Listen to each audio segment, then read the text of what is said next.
Alors aujourd'hui, 1er octobre, j'ai le goût de vous partager un texte que j'ai relu cette semaine. Un texte que j'ai écrit au début février, puis que j'ai retrouvé cette semaine, que j'ai lu il y a 2 jours. Ça m'a paru assez impressionnant, les parallèles qu'il y avait entre ma réflexion à ce moment-là, qui était une réflexion sur les relations amoureuses. Euh, Puis ensuite, en lien avec ce qu'on vit aujourd'hui avec la COVID, mais pas la COVID, on s'en fout de la COVID, mais juste qu'est-ce que ça nous fait vivre au niveau social, euh, tout le stress, la tension, puis l'opposition dans laquelle beaucoup de gens se trouvent par rapport à c'est ça, par rapport à la réalité qu'on vit ensemble. Donc je vous lis ça, je vous partage ça. Février 2020. Avec la crise vient l'alarme, la course et puis le stress de l'opposition, la confrontation, la montée des boucliers et les guerres de mots, à savoir qui a raison.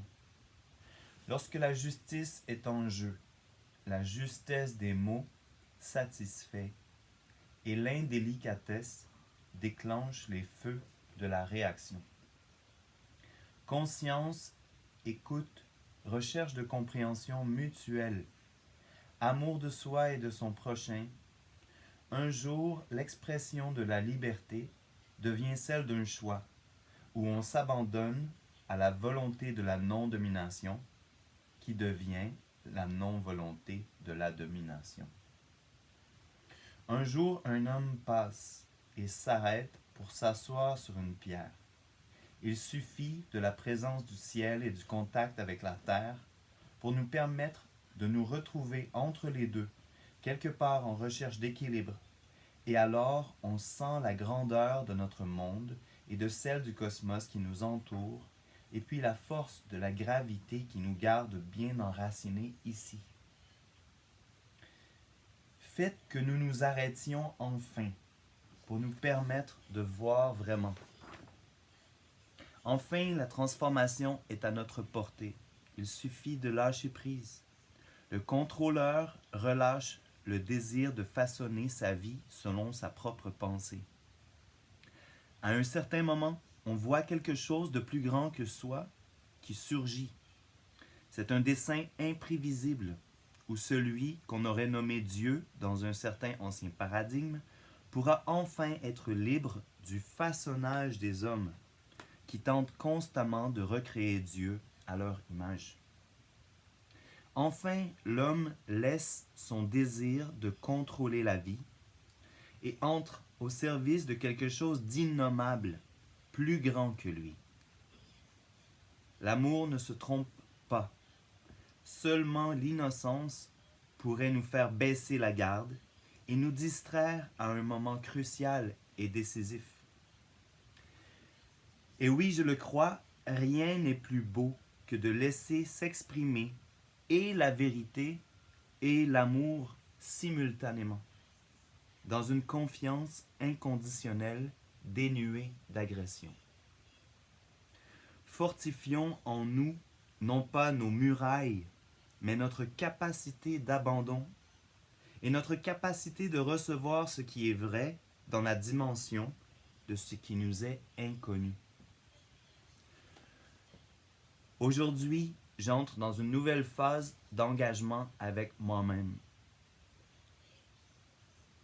En lui,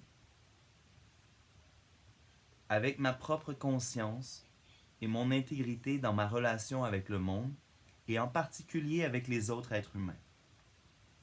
Depuis assez longtemps, j'ai cherché à comprendre notre monde, à hiérarchiser l'importance des choses, ou à distinguer ce qui est vrai de ce qui est faux, ce qui est bon ou ce qui est mauvais, ce qui est bien ou mal. Au travers de ces réflexions, je n'ai pu savoir comment me positionner dans le monde, dans ma posture politique et dans la vérité de mon être. Avec le temps, j'ai appris à mieux me reconnaître, à mieux me connaître et à devenir plus confiant en moi-même. J'ai voulu vivre ma vie dans le plaisir et en même temps contribuer à libérer le monde. Mais force m'est d'admettre que parmi tous les excès que je me suis laissé vivre et explorer, J'ai causé beaucoup de mal ou participé à maintenir en place un système qui exploite et vole aux uns afin de redistribuer aux privilégiés. Aussi, force m'est d'admettre que suite à des échecs amoureux ou au projet de création de famille, de communauté, j'en suis venu à entrer dans une forme de spirale de dépression et de course vers l'avant afin de trouver plus d'équilibre dans ma vie. Mais dans la contradiction de l'excès et la dispersion dans l'immensité des possibles, j'ai bien appris, et à mes dépens, que je dois d'abord me guérir personnellement pour vraiment offrir au monde le meilleur de moi-même. Aussi, le mal émotionnel qui m'habite depuis si longtemps et qui s'est cristallisé en moi dans une mauvaise estime de soi, qui m'a conditionné jusqu'ici à me reproduire dans des comportements qui m'apportent la tristesse, la déception, la honte. Oui.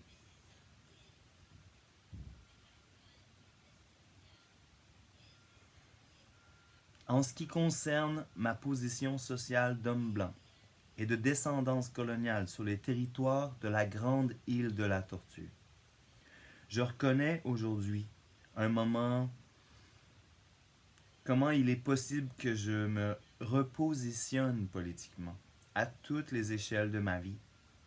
Famille, amitié, communauté, profession. Et par cela que je retrouve, par l'expression de ma vérité et de ma propre intégrité, ma clarté intérieure et la posture juste dans mon engagement de tous les jours afin de désarmer le capital et l'impérial de la suprématie blanche. D'avoir donné si peu d'importance à ma propre couleur de peau est significatif de mon ignorance, d'un probable déni et du manque de sens profond caractérisant la société québécoise, canadienne, américanisée dans laquelle j'ai grandi.